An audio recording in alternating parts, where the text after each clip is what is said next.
Hi friends, welcome to my channel. மறக்காமல் subscribe பண்ணுங்கள், கொஞ்சமாக சப்போர்ட் பண்ணுங்கள். நம்ம ராஜராஜன் ஒரு மச்சம் வச்சு அந்த ஊர்க்காரங்க முன்னாடி ரொம்ப அவரை அசிங்கப்படுத்திட்டாங்க. இப்போ அதுக்காக நம்ம கார்த்திக் ஒரு அவகாசம் கொடுங்கன்னு கேட்டிருக்காங்க. எங்கள் மாமா நிரபராதி, நான் நிரூபிக்கிறேன் அப்படின்னு சொல்லிட்டு ஊர்க்காரங்க முன்னாடி நம்ம கார்த்திக் கேட்டிருக்காங்க. நம்ம சந்திரா ஏற்படுத்தின ஆள் பார்வதி ராஜராஜன் மேலே சூப்பராக பழி போட்டாங்க. நம்ம சிவனாடி சொல்கிறாங்க, என்னப்பா ஒரு பொண்ணு பாதிக்கப்பட்டு வந்திருக்கு, அந்த பொண்ணுக்கு நியாயம் சொல்லாமல் என்னவோ இந்த மனுஷனுக்கு சப்போர்ட் பண்ணுறீங்க. இந்த மனுஷனை நினச்சா கடவுளே, இந்த கோயில் கலசம் பூஜை பண்ணால் இந்த கோவிலுக்கு இருக்கிற புனிதமே கெட்டு போயிடும். இந்த பொண்ணு அழுதே, இதுக்கு ஒரு நியாயம் சொல்லக்கூடாதா? கார்த்திக், எங்கள் மாமா நல்லவர் தான், எனக்கு கொஞ்சம் அவகாசம் கொடுங்க. நான் யார் நல்லவங்க யார் கெட்டவங்க நான் நிரூபிக்கிறேன். எங்கள் மாமா பற்றி எங்களுக்கு நல்லாவே தெரியும்னு கார்த்திக் ஊர் தலைவங்கிட்டலாம் பேசுகிறாங்க. உடனே ஊர் தலைவங்க, சரிப்பா போய் நீ என்ன பண்ணுறியோ பண்ணு, நீ நிரூபித்து காட்டு, நீ என்ன பண்ணாலும் அந்த அம்மா முன்னாடி ஒப்படைச்சிரு அப்படின்னு சொல்லி ஊர்க்காரங்களாம் சொல்லிட்டாங்க. கார்த்திக், நம்ம வீட்டுக்கு போங்க மாமா, நான் நிரூபித்து காட்டுறேன், இங்கே பயப்படாதீங்க மாமா, வீட்டுக்கு போங்க அப்படின்னு நம்ம கார்த்திக் சொல்கிறாங்க. உடனே ரேவதி பொண்ணுங்கிட்டலாம் ராஜராஜன் கேட்குறாங்க, ஏம்மா உங்கள் அப்பா தப்பு பண்ணியிருப்பாங்க நீங்கள் நினைக்கிறீங்களா, சொல்லுங்கம்மான்னு ராஜராஜன் அவங்க பொண்ணுங்கள்ட்டெல்லாம் கேட்குறாங்க. அப்பா, நீங்கள் யார் எங்களுக்கு தெரியும், உங்களை பற்றி நல்லாவே தெரியும்ப்பா, நீங்கள் தப்பு பண்ணியிருக்க மாட்டீங்கப்பா அப்படின்னு சொல்லி பொண்ணுங்கள்லாம் ராஜராஜன்ட்ட சொல்லி நீங்கள் வீட்டுக்கு போங்கப்பா அப்படின்னு சொல்கிறாங்க.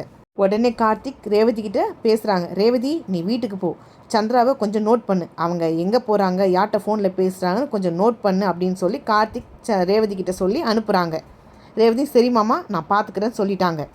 ரேவதி கார்த்திக் சீரியல் எபிசோட் உண்மை தெரிஞ்சு போச்சு. நம்ம ரேவதிக்கு சந்திரா தான் அந்த பார்வதியை கூட்டிகிட்டு வந்தாங்க. அது மட்டும் இல்லாமல் சாமுண்டீஸ்வரி ராஜராஜ மேலே சந்தேகப்படவும் ஆரம்பிச்சிட்டாங்க. இதுதான் எல்லோருக்கும் ரொம்ப கஷ்டமான விஷயமா இருந்துச்சு. ராஜராஜன் நேராக வீட்டுக்கு வந்தார். சாமுண்டீஸ்வரி பயங்கர கோபமாக இருக்காங்க.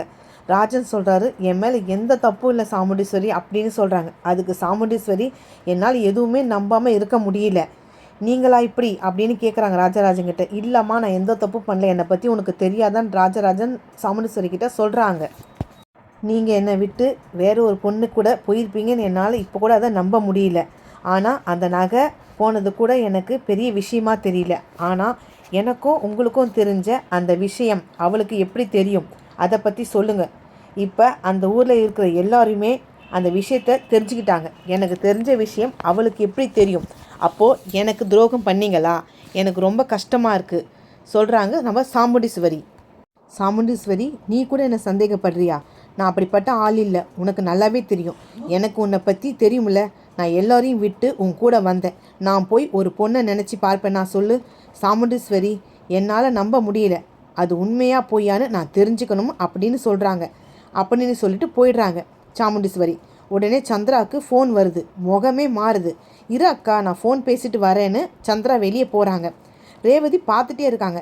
எதுக்கு சித்தி ஃபோன் வந்த உடனே முகம் மாறுது, சரி என்னென்னு போய் பின்னாடி பார்க்கலாம் அப்படின்னு சொல்லிட்டு ரேவதி சந்திரா பின்னாடியே ஃபாலோ பண்ணி போகிறாங்க. தோட்டத்தில் போய் சந்திரா ஃபோன் பேசுகிறாங்க. சொல்லு பார்வதி, நீ போட்ட போடல எங்கள் அக்கா செம்ம டென்ஷனாக இருக்காங்க. அக்காவும் மாமாவும் பயங்கர சண்டை. எனக்கு ரொம்ப ரொம்ப சந்தோஷமாக இருக்குது. எங்கள் அக்காவையே சந்தேகம் வர அளவுக்கு நீ பயங்கரமாக பண்ணியிருக்க பார்வதி, ரொம்ப ரொம்ப சூப்பர். உன் நடிப்பு வேறு லெவல். சரி, அதெல்லாம் இருக்கட்டும், எனக்கு சேர வேண்டிய அமௌண்ட் கொடுங்க, நான் ஊருக்கு கிளம்பணும். நாளைக்கு 10 மணிக்குள்ளே நான் துபாய் போயிடுவேன். என்ன நடக்குதோ, என்ன பஞ்சாயத்தோ, என்ன பேசுகிறாங்களோ அதெல்லாம் எனக்கு தேவையில்லாத விஷயம். நான் நாளைக்கு துபாய் போயிடுவேன். எனக்கு சேர வேண்டிய அமௌண்ட்டை கரெக்டாக கொடுத்துருங்க அப்படின்னு நம்ம பார்வதி சந்திரா கிட்ட சொல்கிறாங்க. அதுக்கு சந்திரா சொல்கிறாங்க, உனக்கு சேர வேண்டிய அமௌண்ட் கரெக்டாக வந்துடும், சரியா? நீ சூப்பராக பண்ணியிருக்க, எங்கள் அக்காவையே நம்புகிற அளவுக்கு நீ ஏமாத்திருக்க, நல்லா ட்ராமா பண்ணியிருக்க. நான் எப்படி சொல்லி கொடுத்தனோ அதை விட சூப்பராக பண்ணியிருக்க பார்வதி, எனக்கு ரொம்ப ரொம்ப சந்தோஷமாக இருக்குது. இதை கேட்ட ரேவதி, ஆஹா, சித்தி தான் இவ்வளோ வேலையே பண்ணியிருக்காங்களா? சரி சரி, நம்ம முன்னே இந்த விஷயத்த கார்த்திக்கிட்ட சொல்லணுன்ட்டு கார்த்திக் ஃபோன் பண்ணி நடந்த எல்லா விஷயத்தையும் கார்த்திக்கிட்ட நம்ம ரேவதி சொல்கிறாங்க. இதுக்கப்புறம் என்ன நடக்குதுன்னு பார்க்கலாம்.